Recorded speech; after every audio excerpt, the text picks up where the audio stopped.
Welcome everybody. We got a very special guest by the name Miss Melanie Fiona. First of all, she rocked her performance here, rocked her performance last week, and since you are so beautiful, I have a special gift for you. I'm gonna bring it. I like yours. Oh, good. I had to bring you flowers.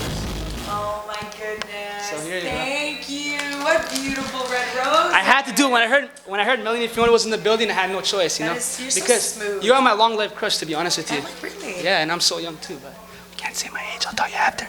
But yeah. So talk about your performance today. How did it feel to perform in Toronto? First, thank you for these flowers. Oh, my pleasure.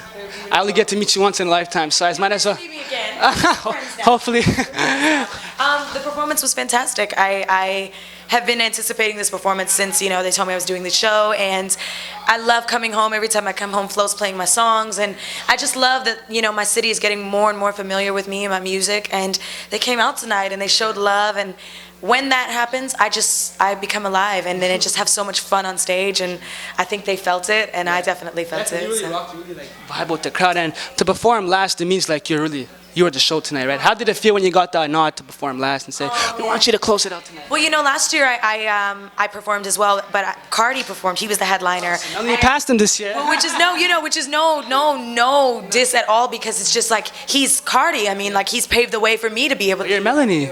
But we're different, and I love sharing the stage with the artists that we did tonight: Airplane Boys, Sean Desmond, Drew, and of course Sir Cardinal was hosting. So I just I feel like it's a beautiful thing when us Toronto artists can all come together and share one stage, for sure. And I talk about those 2 Grammys. Like, you're probably the only one, I think, from my memory, to win a Grammy based off Canadians, right? I was this year. I was the only artist to win Grammys this year, which was Canadian artist. How did it feel when you got, oh my God, you're a Grammy winner? Like, that's like a surreal feeling, because that's the highest honor you can get in music, right? It really is, on top of the Juno that I got this year, which is beautiful. Well, that's no comparison, but. Well, no, it is. It's like the Canadian Grammy, and hometown love is always much sweeter, I think. But the Grammys were, just such an amazing point in my life, and that song, doing it with CeeLo Green, such a cool artist, forever in music history, is just, it's something that's. Oh, and I finally got them. Yeah. I finally got the Grammys. They finally got delivered, so I've held them again, and it feels good.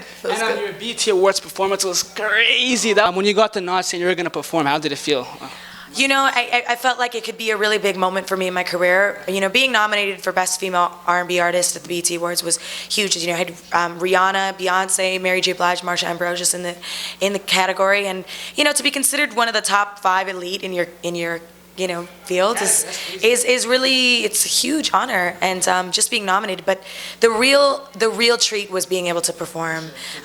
I feel like that was a big moment for me, and I appreciate the support of BET, giving me that opportunity for me to show not just the BET audience, but the rest of the world watching, what I do and what kind of artist I am. And as I've seen your music videos, they're really diversified over the years. You got Colin Tilley now and the Riverton crew. Well, Colin and I have done actually 3 videos together. We did Gone and Never Coming Back, which I won the Grammy, the Juno for, and which I won the Juno for, and then 4 a.m., and also this time featuring J. Cole, and we just have really great chemistry together.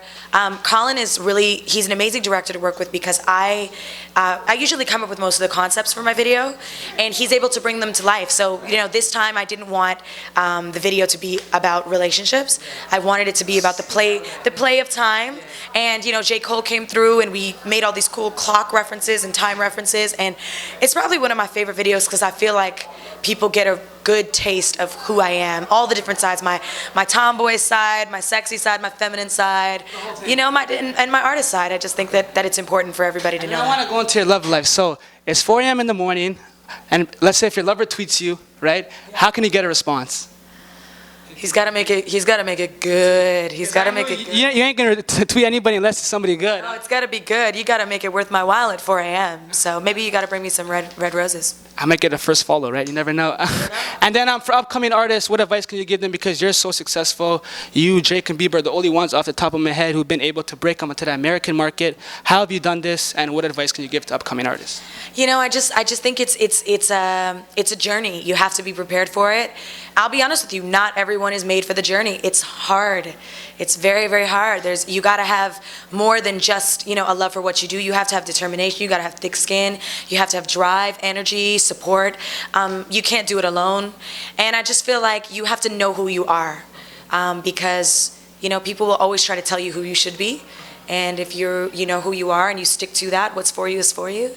And, just work at it. Work. My last question before I get kicked out.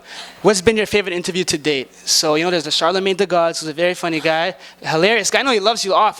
I watched that previous interview. He's like, I would suck her for that. Well, can't say that. But what's been your favorite interview to date? And what type of interviews do you like? Guys, you've enjoyed being interviewed?